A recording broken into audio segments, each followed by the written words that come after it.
Hello YouTube, this is the Bucket coming at you today with the Boresight video on zeroing your red dot. So on the last video you guys saw that I put this beautiful Crimson Trace 1550 on my Ruger Max 9.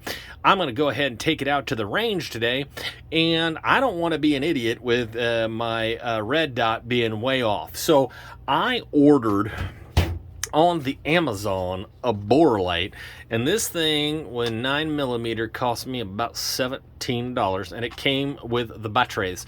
Unfortunately, that's all it came with. This is what was in that ginormous box, and that is not going to be helpful to me. So I went ahead and fumbled around with this a little bit, and I want to show you how to use it and show you what she does, and give you some advice on how to zero this, and we'll see how she does when we take her to the range. So the first thing you do is slide this off. You're going to end up with the Boresight. There is no buttons, there is no switches. This puppy just has an end cap. It doesn't have a ledge on it, so when you put it in the bore, the extractor won't do you a darn bit of good trying to get it out. So we'll have to see how that works out when we give that a go. Now, I am not a button battery fella, but when I first tried this out, I just assumed the end with the bump was the positive, and that is incorrect. The flat part is the positive. Excuse me, on a button battery. Okay. Yeah, put that in there, and then I put the second one in there, and then I put the third one in there, and once I do, that laser will start to work. You don't even need the back on it.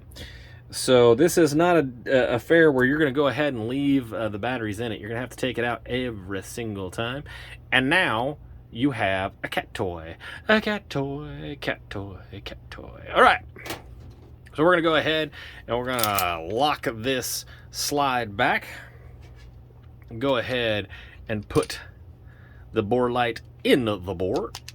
There we go. And now we have a dangerous cat toy.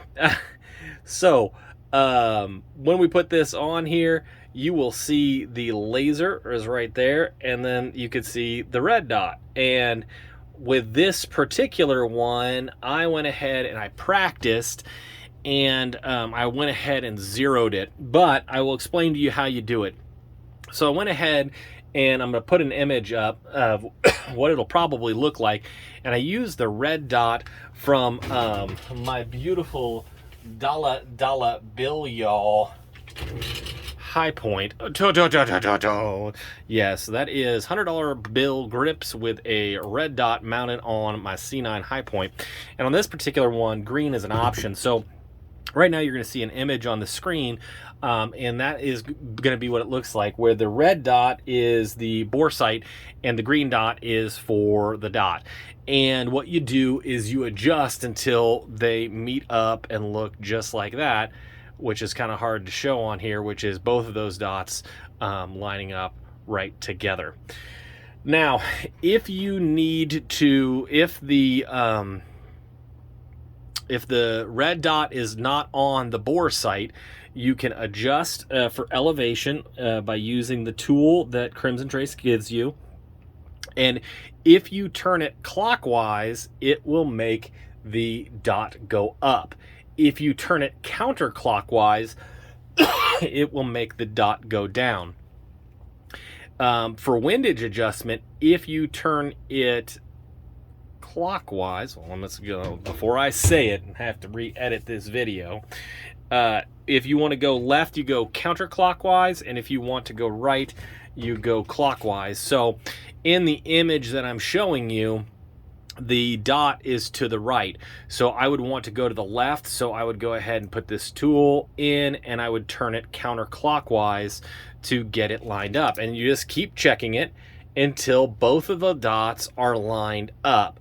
Now, I'm excited to see, I've got her in. Now, I used it in my house, which is about 12 to 13 yards. Then I went outside and did it about 18 to 20 yards. And I've got it all lined up. I'm excited to take it to the range today, go to the naps, and see how this performs and see how close a Boresight will get it. For the 18 bucks, it was a fun option. So, let's see how bad it's going to be to get this Boresight out. And, oh, hey, it just came right out. There you go. So now we have it out. We're done. So now you want to go ahead and unscrew the back. Take out all the batteries. There's all 3 of them. Now I'm going to go ahead and use the same case that I had before. And I'm going to go ahead and put these batteries back in here, because I want to save this the next time I want to Boresight something. Now, you could buy ones that are more versatile. I really just shoot 9mm, and I don't see myself putting a red dot on one of my World War II 32s anytime soon. So this is probably going to be all that I need. Now, if you want to, you can spend as much money as you want to on a Boresight. This one just worked out pretty good for me, and it's going to go in the basket O stuff. And I'm looking forward to coming back with you guys to show you guys from the range report how that laser bore light and how this Crimson Trace 1550 does on this Ruger Max 9. Go ahead and hit the like button if you like what I heard. Please subscribe. And if you know anybody that is interested in possibly running a gun with a dot, go ahead and share this with them. And as always, you stay classy, YouTube. I learned a lesson. Never half-ass 2 things. Whole-ass 1 thing.